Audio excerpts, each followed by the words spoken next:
נושא הכרת על פי התורה הקדושה מתוך ספר מעשה מרכבה של רבנו הצדיק רבי מאיר אליהו שליט"א, זכותו זכות תורתו, תשמור ותגן על כל עם ישראל הקדוש אמן. חלק ל"א.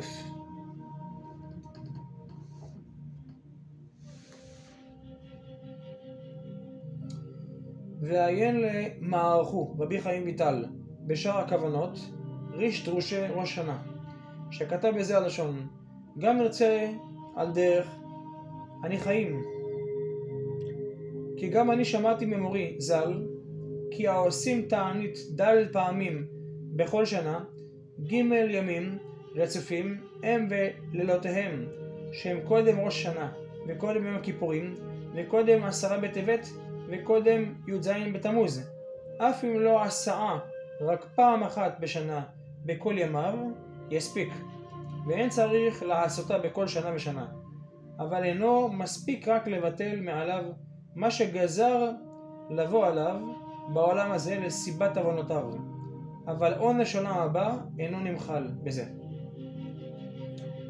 הוא ממשיך שם מערכו רבי חיים ויטל מה שכתוב בספר התשובה שחיבר הרב רבי אליעזר מגרמיזה ז"ל, הנקרא מורה חטאים, שהמתענה ד' פעמים בכל שנה בד' זמני התקופות, ג' ימים רצופים בכל פעם מהם, מתכפרים כל עוונותיו. הנה כך הוא האמת. אמנם דברים אלו צריכים ביאור, והוא כי אין זה מספיק רק למחול ולכפר ולהעביר מעליו האיסורים שהם עתידים לבוא עליו בעולם הזה לסיבת עוונותיו, אבל עיקר עונש עוונותיו ומה שעתיד להיענש בגיהנום אחר פטירתו אין זה נמחל על ידי התעניות הנזכר, אמנם צריך לתיקונים אחרים כאשר ביארנו בספרנו אלה. וכן אמרו חז"ל במסכת תענין י"א עמוד ב', אמר רב ששת: העיבר ברב דהיטיב בתעניתה לי כל כלבה לשירותה. ועל זה כתב רבי חיים ויטל בשער רוח הקודש סוף דרוש ג' דכוונת התענית דף ז': דעני מילי רק למי שלא חטא מעולם, אז על ידי עסק התורה מושך על נפשו אור ממקום גבוה, ככתוב חוכמה תחיה בעליה, מתוך קהלת ז' פסוק י"ב. וכנזכר בזוהר בשלח, והם סוד מוחין דגדלות, אולם מי שחטא מוכרח לו שיתענה כדי למרק עוונותיו ולתקן את המקום אשר פגם בו, ורק אחר כך יעלה משם למעלה. וכן תמצא כי מרן פסק בזה הלשון: היושב בתענית אם יכול לסבול התענית נקרא קדוש. עד כאן. וכתב שם המשנה ברורה בזה הלשון: נקרא קדוש שמתוך כך מתמרקין עוונותיו בשביל שמתענה, ולא מאירי בעוונות הידועים המבואר ברוקח ובכתבי האריז"ל כמה ימים צריך להתענות עליהם. בזה צריך להתענות אפילו לא מציל את צעורי נפשי, אלא מאירי שמתענה משום תשובה על עוונות שהאדם דש בעקבותיו.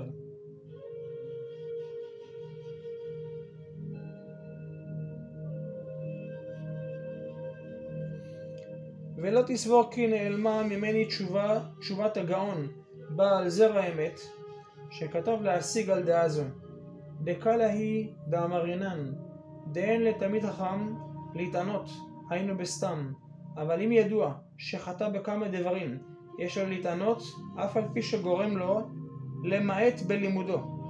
וכתב דלה כנו, אלא שאין לו להתענות כלל כיוון שממעט בלימודו. וענן סומכים סמיכה גמורה על המורה חטאים בדרך אשר כל דבריו דברי קבלה מאליהו הנביא, שקיבל ממטיבתא דרקיע ורבנו האריז"ל זצ"ל, ולא יד ורגל בכל תורת תיקוני הנפש ותחלואיה, הוא מורנו בזה ואפס זולתו, וכל אשר יאמר כי הוא זה וכך הסכימו כל אחרוני המקובלים זצ"ל. וכן מצאתי לגאון רבי בן ציון אבא שאול זצ"ל בשו"ת אור לציון, שם קראי בתעניות שנהגו לעשות ב10 ימי תשובה, וכתב בזה הלשון: אף תלמידי חכמים ובני תורה שתורתם אומנותם לא יימנעו מתעניות אלו, אף אם התעניות מבטלים אותם מעט מעסק התורה, שכן אין מי שאינו צריך תיקון, ואין לסמוך על לימוד התורה בלבד שיקפר ויתקן, וכמובהר בשער רוח הקודש שהתיקונים הם גם לתלמידי חכמים.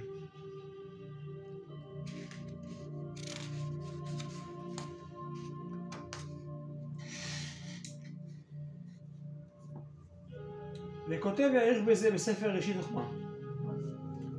ספר ראשית חוכמה, שער התשובה, פרק ב' ופרק ד'. כן כתב לשאלה: ותרבט עיני גם לגאון רבי משה שטרנבוך בשו"ת תשובות והנהגות, שהעריך בעניין השידוכים עם בעלי תשובה.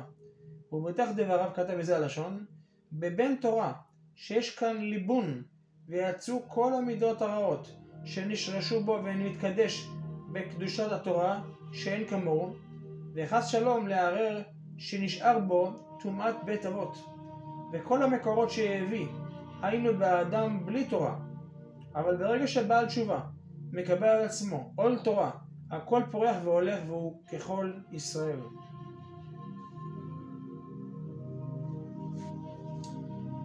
והנה מה שחתם מקבל על עצמו עול תורה, הכל פורח והולך. לידידי יש לחלק בדברים. יש טומאה שהאדם פלוני אינו הולך בדרכי השם, לכן הוא שנואי לפני המקום, הוא משוקץ ומרוחק בתועבה, כלשון הרמב"ם בהלכות תשובה פרק ז'. וכאשר הוא שב בתשובה שלמה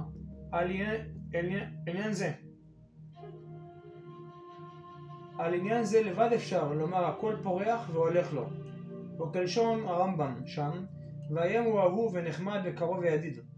אמנם על ההבנות שעשה בזמן שלא שמר תורה ומצוות, ובפרט באיסורי העריות החמורים, ודאי שעליו לעשות תיקון כראוי, וכל עוד לא יתקן אין אותה טומאה מסתלקת ממנו. וכן מוכח מדברי רבותינו המקובלים, ובראשם רבנו האריז"ל זכותו יגן אמן. והוכרחתי לדקדקן לאפוקים מה שכתב התשובות וההנהגות שם, שכל התיקונים והסיגופים לחייבי כריתות ומיתות בדין הם רק למי שאינו עוסק בתורה, אבל בעוסק בתורה מתכפר הכל, אין שם.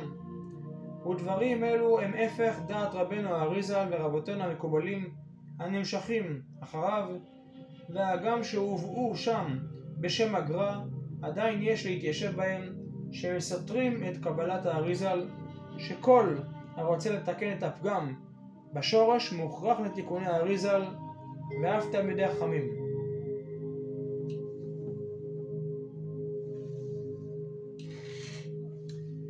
וכל הנרצה לומר מוכרח מדברי רבותינו הפוסקים אשר היה להם יד ורגל בתורת הקבלה, אין למרן אחידה בספרו דברים אחדים.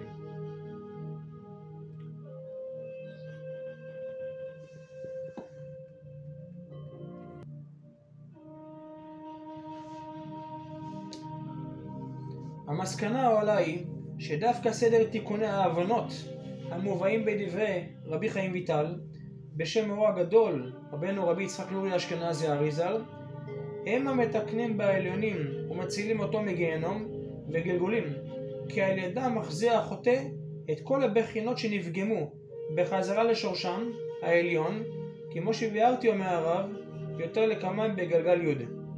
ומה שמצאנו תיקונים כגון להישאר כל הלילה ער או שאר תיקונים ותעניות, היינו רק לבטל את הדין של העולם הזה.